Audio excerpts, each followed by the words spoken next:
Hi students, welcome back to my channel MD happy. ಇವತ್ತಿನ ಈ video first PUC ಪ್ರಥಮ ಕಿರು ಪರೀಕ್ಷೆ 2024 ವಿಷಯ ಸಮಾಜಶಾಸ್ತ್ರ. ಈ ಒಂದು ವಿಷಯಕ್ಕೆ ಸಂಬಂಧಿಸಿದಂತೆ ಬಹಳ ಜನ ನನ್ನ ವಿದ್ಯಾರ್ಥಿಗಳು ಕೇಳ್ತಾ ಇದ್ರಿ, ಸರ್ ಫಸ್ಟ್ PUC ಸೋಷಿಯಾಲಜಿ ಪ್ರಶ್ನೆ ಪತ್ರಿಕೆಯನ್ನು ಬಿಡಿ ಅಂತ ಹೇಳಿ. ಸೊ ಅದನ್ನು ನಾನು ಇಲ್ಲಿ ತೆಗೆದುಕೊಂಡು ಬಂದಿದ್ದೀನಿ.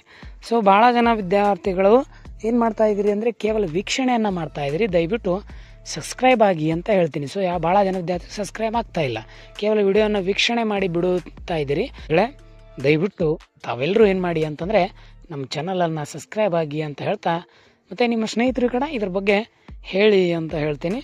ಸೊ ಬನ್ನಿ, ಪ್ರಥಮ PUC ಈ ಸಮಾಜಶಾಸ್ತ್ರ ವಿಷಯಕ್ಕೆ ಸಂಬಂಧಿಸಿದಂತೆ ಒಂದು ಕಿರು ಪ್ರಶ್ನೆ ಹೇಗಿದೆ ಅಂತ ನೋಡ್ತಾ ಹೋಗೋಣ. ಪ್ರಶ್ನೆ ಪತ್ರಿಕೆಗಳನ್ನು ನಿಮ್ಮ ಅಂತಿಮ ಪರೀಕ್ಷೆಯಲ್ಲಿ ಕೇಳಾಗಿರುವಂತೆ, ಜೊತೆಗೆ ನಿಮ್ಮ ಸಮಾಜಶಾಸ್ತ್ರ ವಿಷಯಕ್ಕೆ ಸಂಬಂಧಿಸಿದ ನೀಲನಕ್ಷೆಯನ್ನು ಇಟ್ಟುಕೊಂಡು ನಾನು ಈ ಪ್ರಶ್ನೆ ಪತ್ರಿಕೆಯನ್ನು ತಂದಿದ್ದೀನಿ. ಭಾಗ ಎ ಅನ್ನು ನೋಡಿದಾಗ ಸರಿಯಾದ ಉತ್ತರಗಳನ್ನು ಆರಿಸಿ ಬರೆಯಿರಿ. ಸಮಾಜಶಾಸ್ತ್ರ ಪಿತಾಮಹ ಯಾರು? ಸೊ ಪ್ರಶ್ನೆ ಗೊತ್ತಿದೆ, ಹರ್ಬರ್ಟ್ ಸ್ಪೆನ್ಸರ್ ಅವರ. ಸೊ ಹರ್ಬರ್ಟ್ ಆಗಬೇಕಾಗಿತ್ತು, ಕ್ಷಮಿಸಿ. ಆಗಸ್ಟ್ ಕೊಮ್ಟೆ ಅವರ, ಎಮಿಲಿ ಡರ್ಕಿಮ್ ಅವರ, ಕಾರ್ಲ್ಮಾರ್ಕ್ಸ್ ಅವರ? ಯಾರಂತ ನನಗೆ ತಿಳಿಸಿ. ಕಮೆಂಟ್ ಯಾರು ಮಾಡ್ತಾ ಇಲ್ಲ, ದಯವಿಟ್ಟು ಮಾಡಿ.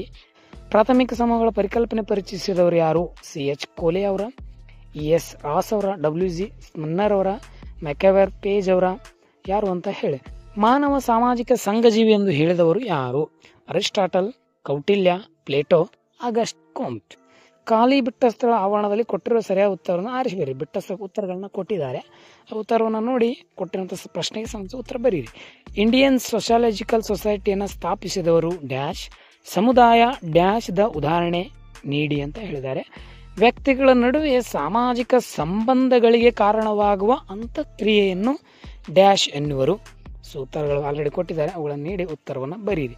ಹೊಂದಿಸಿ ಬರೆಯಿರಿ. ನಾನಿಲ್ಲಿ ಡೈರೆಕ್ಟ್ ನಿಮಗೆ ಎ ಮತ್ತು ಪ್ರಶ್ನೆ ಬಿ ಯಲ್ಲಿ ಉತ್ತರಗಳನ್ನು ನೇರ ಕೊಟ್ಟಿದ್ದೀನಿ ನಿಮಗೆ. ಇಲ್ಲಿ ಯಾವುದೇ ಗೊಂದಲ ನಿಮಗೆ ಮಾಡಿಲ್ಲ. ಸೋಷಿಯಾಲಜಿ ಅಂದಾಗ ಆಗಸ್ಟ್ ಕೋಸ್ಟ್ ಅಂತ ಬರ್ತಾರೆ. ಜೈವಿಕ ಸಾದೃಶ್ಯ ಸಿದ್ಧಾಂತ ಅಂದರೆ ಹರ್ಬರ್ಟ್ ಸ್ಪೆನ್ಸರ್ ಅವರ ಸಿದ್ಧಾಂತ. ಅದು ತುಲನಾತ್ಮಕ ವಿಧಾನ ಅಂದರೆ ಎಲ್ಮಿನ್ ಡರ್ಕಿಮ್ ಅವರು ತಿಳಿಸಿದವರು. ಕಲ್ಯಾಣ ರಾಜ್ಯ ಎಂಬ ಸಿದ್ಧಾಂತವನ್ನು ತಂದವರೇ AR ದೇಸಾಯಿ ಅವರು ಅಂತ ಹೇಳ್ತೀನಿ. ಇದು ನಿಮಗೆ ಸರಳವಾಗಿ 5 ಅಂಕಗಳು ಸಿಗುವಂತ ಮಾಡ್ತದೆ. ಈ ಕೆಳಗಿನ ಪ್ರಶ್ನೆಗಳಿಗೆ ತಲಾ ಒಂದು ವಾಕ್ಯದಲ್ಲಿ ಉತ್ತರಿಸಿ. ಭಾರತದ ಮೊದಲ ಮಹಿಳೆ ಸಮಾಜಶಾಸ್ತ್ರಜ್ಞೆ ಯಾರು ಅಂತ ಇದೆ. ಸೊ ಉತ್ತರ ನೀವು ಬರೀರಿ. ಸಂಘ ಎಂದರೇನು?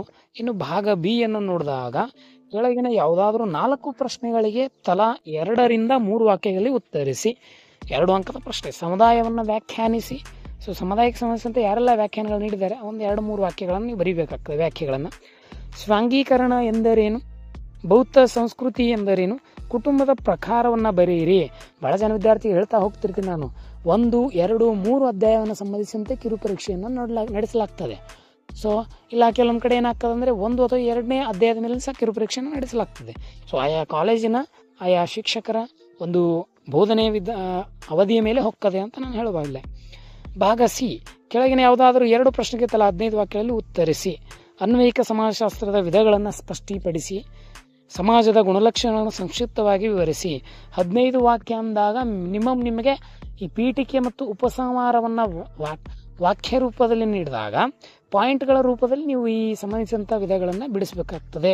ಇನ್ನು ಭಾಗ ಡಿ ಅನ್ನು ನೋಡಿದಾಗ ಈ ಕೆಳಗೆ ಯಾವುದಾದ್ರೂ 2 ಪ್ರಶ್ನೆಗಳಂತ ಕೊಟ್ಟಿದ್ದಾರೆ. ಆಲ್ರೆಡಿ ನಿಮಗೆ 1 ಪ್ರಶ್ನೆ ಇರ್ತದೆ, ಅಲ್ಲಿ ಚಾಯ್ಸಿಂಗ್ ಕೊಟ್ಟಿದ್ದಾರೆ, ನಾನು ಇಲ್ಲಿ ಚಾಯ್ಸಿಂಗನ್ನು ಕೊಟ್ಟಿಲ್ಲ.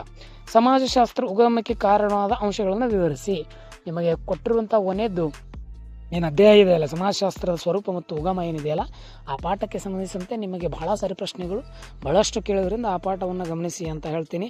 ಸೊ ಇದಿಷ್ಟು ಪ್ರಥಮ PUC ಫಸ್ಟ್ PUC ಸೋಷಿಯಾಲಜಿ ಸಂಬಂಧಿಸಿದಂತೆ ಒಂದು ಕಿರು ಪರೀಕ್ಷೆ ಆಗಿತ್ತು ಸ್ನೇಹಿತರೆ.